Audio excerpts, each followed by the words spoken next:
Good morning friends, आप सभी का स्वागत। और जैसा कि आप जानते हो दोस्तों, हम यूजीसी नेट के सिलेबस में ज्योग्राफिकल थॉट के बारे में पढ़ रहे थे।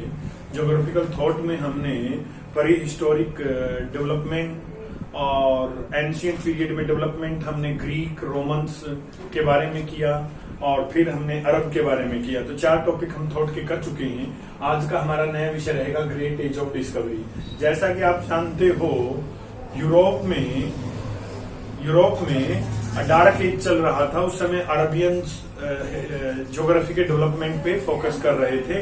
अर्थात हम कह सकते हैं यूरोप के अंदर अंधकार युग था। उस समय जो अरब जगत के लोग थे, अरबियन लोग थे, वो ज्योग्राफी के विकास में अपनी भूमिका निभा रहे थे। तो अरब के बाद में फिर ग्रेट एज ऑफ डिस्कवरी आई, जो लगभग 300 सालों तक चली। हम कह सकते हैं 14वीं से 17वीं सदी तक ये चली। अराउंड 300 ईयर तक ग्रेट एज ऑफ डिस्कवरी रही। इस ग्रेट एज ऑफ डिस्कवरी में विभिन्न प्रकार के समुद्री साहसी नाविकों ने विभिन्न नए नए भूखंडों की खोज की, जिससे ज्योग्राफी में अधिक विस्तार हुआ। ज्योग्राफी का जो स्कोप है और जो नेचर है उसमें बदलाव आए। इनमें विभिन्न नाम शामिल हैं, जैसे Marco Polo, Columbus, Vasco da gamma, Magellan और कैप्टन कुक। इन्होंने क्या क्या डिस्कवर किया, आप ये देखते हैं। मार्को पोलो एक यूरोपियन समुद्री नाविक थे, जिन्होंने ब्लैक सी के इर्द गिर्द के जो देश हैं उनकी यात्राएं की। इसके बाद में इन्होंने जो खाड़ी के देश हैं, अरबियन कंट्री हैं और खाड़ी के देश आप कह सकते हैं, जो खाड़ी के देश हैं उन देशों की यात्राएं की। और एक लंबे अनुभव के बाद में इन्होंने एक प्रसिद्ध पुस्तक लिखी। पुस्तक का नाम है द मिलियन। ये इटालियन थे, इटली के थे मार्को पोलो। और द मिलियन बुक इन्होंने अपने अनुभव के आधार पर लिखी, जो अनुभव इन्होंने विभिन्न यात्राओं के दौरान लिए।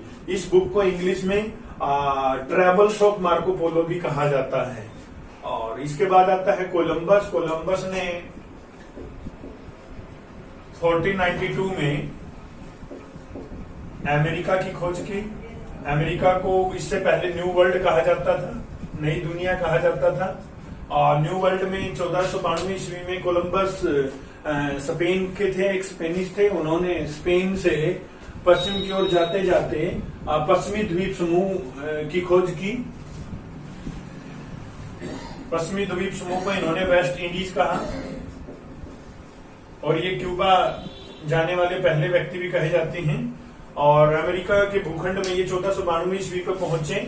वहां पर ये अमेरिको वेस्पुसी नामक एक व्यक्ति से मिले, जो वहां के रहने वाले थे। और अमेरिको वेस्पुसी से बात कर इन्होंने उस लैंड का, न्यू वर्ल्ड का, अमेरिका वेस्पुसी के नाम पे ही अमेरिका नाम रखा। तो कोलंबस ने पश्चिमी जो द्वीप समूह है और पश्चिम की ओर यात्रा करते करते अमेरिका की खोज की। वास्को डी गामा 1496 ईस्वी में 4 जहाजी बेड़ों के साथ में एशिया की ओर निकले। और 1498 ईस्वी में ये भारत के कालीकट की बंदरगाह पर पहुंचे, जहां पे राजा जयमोरी ने इनका स्वागत किया भारत में। और Vasco da Gama Cape of Good Hope से होते हुए, जैसे ये अफ्रीका है, अफ्रीका के केप ऑफ गुड होप से होते हुए ये भारत के कालीकट की बंदरगाह पे पहुंचे। और निसंदेह वास्को डी गामा की यात्रा ने ही, 1498 की यात्रा ने ही ईस्ट इंडिया कंपनी की स्थापना में एक माइलस्टोन का काम किया था। आगे आते हैं मैगलेन। मैगलेन ने ईस्ट द्वीप समूह, ईस्ट इंडीज आप कह सकते हो, ईस्ट इंडीज की यात्रा की। और इनकी यात्रा में इन्होंने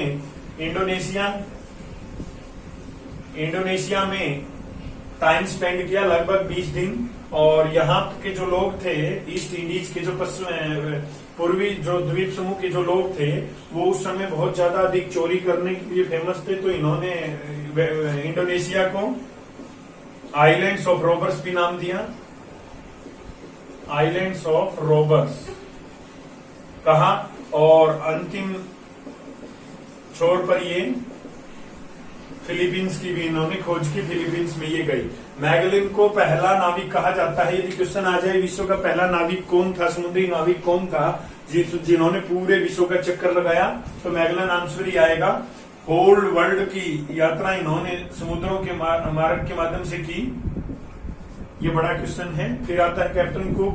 कैप्टन कुक ईस्ट की ओर यात्रा करते करते ऑस्ट्रेलिया कॉन्टिनेंट के पास पहुंचे और ऑस्ट्रेलिया की जो ग्रेट बैरियर रीफ है,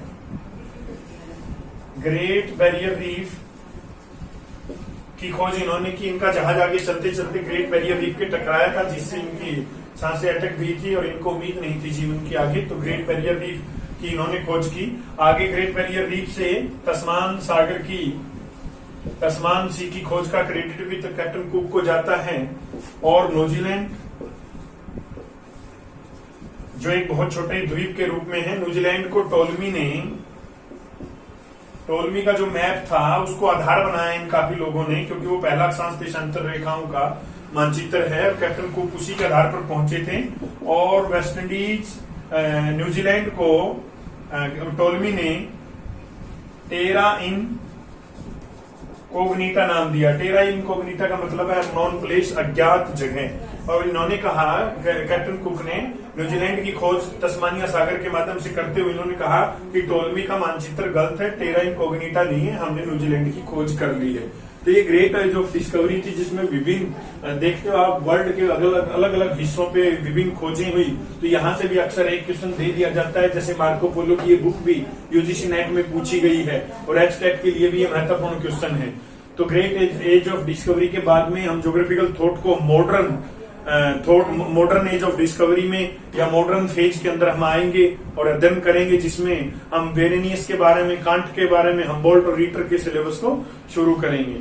तो ये छोटा सा विषय था, आप इस पे गौर फरमाइए, बड़े ध्यान से इस तथ्यों को देखिए। हम आपसे फिर मिलेंगे। घर रहें, स्वस्थ रहें। आप सभी का धन्यवाद।